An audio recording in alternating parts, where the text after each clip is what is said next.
Pereira and Adesanya is going to happen again. Now, I want to be helpful here. That was such a massive first fight. I want to be helpful. Why are these guys fighting? Why are they fighting? The first time they fought, Madison Square Garden, the Mecca, nobody had gone from unknown to the organization to a main event to a world title fight faster than Pereira. Oh, then you find out the backstory that Pereira and Adesanya had crossed paths not once but twice before. You get the added bonus, right? Who even knows if it's true, but it gets thrown into the story that Adesanya left kickboxing just to get away from Pereira, that Pereira left kickboxing just to chase after Adesanya. It feels like the truth is in there somewhere. And this is a real treat. Two strikers, not a wrestling match between the two of them. I can't remember a main event for a world championship in the modern era where that ever happened. I can't remember. There might be a time out there. Don't think you have to correct me. What I'm sharing for you is there is a walk of our society. There is a stand-up, an elbow, knee, a punch, a kick group of our society that had to be very excited for this moment to come. And the moment came, and the fight delivered. Absolutely incredible moments. From Izzy going out and showing, not for nothing, he understood fighting better. He understood, I am the better fighter. I can touch you, kick you, and get out of the way more times than you can touch and get out of the way of me doing it back. They had a little wrestling exchanges in there. Pereira, boy, he looked like he got a great takedown, wonderful hips. Izzy comes out on top, scrambles back to their feet, on and on they go, going into the fifth round, the fifth and final round. Pereira makes it perfectly clear of his understanding and his opinion of time and space by looking to his cornerman, Glover Teixeira, and saying, this is the fifth round, isn't it? I have to stop him, don't I? Okay, I'm going to knock him out. It was chilling. In retrospect, that was a chilling moment because no athlete has a command of his senses going into the fifth round. You are absolutely exhausted. In a fifth round, it would not matter how good the advice you're being given is. There's nothing you can do with it. And moreover, going into a fifth round, you've never seen a conversation. That was what was more impressive than anything, the fact that they had a conversation. It'd be one thing for an athlete to be looking, just sitting there and looking at him, thinking, why aren't you pouring water down my throat? But in the meanwhile, I'll just look at you, guy's mouth moving. It's completely different to have Pereira having a conversation, leading it in many ways. Laying out where it is that they are in time and space and what needs to be done to maximize the potential of an opportunity to win this fight. It was shocking that he then got up and went and did it. Okay, that's amazing. Everything that I just said is amazing. As soon as this fight is done, Israel Adesanya does not call out Pereira. When this fight is done, Pereira does not call out Israel Adesanya. Now, nor should he. He's the champion, but he did do a media tour. As a matter of fact, he went to our good friend Ariel Helwani's desk. And Pereira told our good friend Ariel Helwani that he is willing to go up to 205 pounds. It would not be a title fight, but he will take on Khamzat Chimaev. And all of a sudden, our minds are blown. What? What are you talking about? Here you are sitting with Ariel. Here you are on a victory lap. Here you are. You just sold out Madison Square Garden. Whatever message is coming out of Pereira's mouth, this is a big deal, and we're going to want to hear it. And we did hear it. We heard it a couple of different ways, but it had nothing, and I do mean nothing, to do with Israel Adesanya. Adesanya then got asked about it. Now, this is another master on the mic. A lot of interesting things going on in Adesanya's life. But trying to reclaim a championship, wanting a fourth match with a gentleman who the outcome the first three times went against him. We're going to hear some fun stuff. We're going to hear what was different. We're going to hear what he learned. We're going to hear how bad this one eats away at him. We're going to hear what he should have done different in the last round that he didn't do in the first rounds. Right, wrong, well, we didn't. We didn't hear any of it. It was crickets.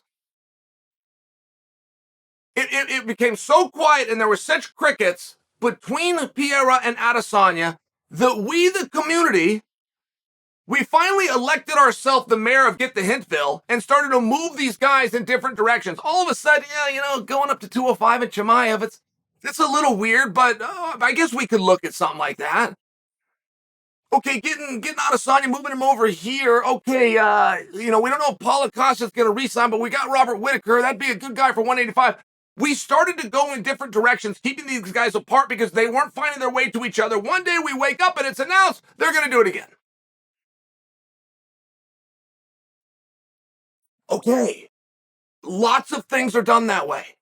There is a number of fights that are made. There's a period of time where we get to weigh in, where you get to go to your social media accounts and start tagging and starting to create a fight and see how many people like that, how many engagements you can get, how long you can keep that a top thread on the forum at the underground. There's a time when everybody gets to share their opinion. And then the day comes when we get the announcement of what has been chosen. It is very rare for two stars like this, two stars that are big enough that they sold out Madison Square Garden. It's very rare. Stars of that ability, there's no conversation. There was never an idea, there was never a suggestion, and then we just land on rematch. Why? I mean, why are we here and what are we doing it for? For the World Championship? Is that where we're putting them? Okay, got it. Are we really going to prove who the best in the world is, though, with this fight? Because that's what we were told the first time that they fought, and we know that one got a little weird, so we rematched. And then things got real weird, and we even changed the sport, made it under the unified rules, got the same out. We've got the same outcome 3 times. So what do we expect to get the 4th? And, by the way, if we get the same outcome, which is Pereira, I'm already convinced. I watched the first 3 fights. I know who the better fighter is. It's Adesanya. I watched Adesanya prove he was a better fighter, not once, not twice, but 3 times. That's what I saw. So what happens if Pereira beats him again? There was no talk and there was no dialogue that's led us to this fight. Let's just imagine that it's just rinse and repeat. Same, everything's done again. There's no talk that would lead them to the 5th fight. So what do we do with them? Do we leave Adesanya in the weight class? Do we let him be a gatekeeper? Do we let him float around? We still like to watch him fight. We still like his style, and that's the kind of guy he is. Or do we move him up or down a weight class and now put him on a path to a championship? Do we do the opposite? Do we leave Izzy right where he is and take Pereira and move him to 205 pounds, which is inevitable anyway? There is no scenario, at least if you ask Pereira himself, there is no scenario where Pereira stays at 185 or wants to be at 185. Now, he's just getting new to the making money side of this. He's just getting new to the exposure and the fun side of this. So he's not getting ready to retire anytime soon. He's just going to leave the weight class. So why are these guys fighting? You guys didn't demand this fight. They didn't demand the fight. Why are they fighting? And what does happen? I'd just like to know. I mean, where do we go from here? If Adesanya is to beat Pereira, and Pereira says, hey, that's rubbish, let's do it again, don't we have to? I mean, don't we have to, just out of respect, show the guy the same courtesy that he's already shown you, not once, not twice, but 3 times? Which is soon to be 4 times. Don't you have to? And at some point, what about the fans? You're not just showing us the respect, you're not just showing us help by putting the 2 best guys in there. You're telling us that you don't accept the outcome. And therefore, we're going to have a chance to adjudicate the outcome again till it comes to one that's more favorable that we wanted to happen. These guys not only have been announced that they're fighting, guys, they're fighting soon. They're fighting in April. They're fighting for a world championship. They're fighting a main event. They're fighting for a whole bunch of money. But at some point, everything's got to be in. Sometimes a competition's worth watching.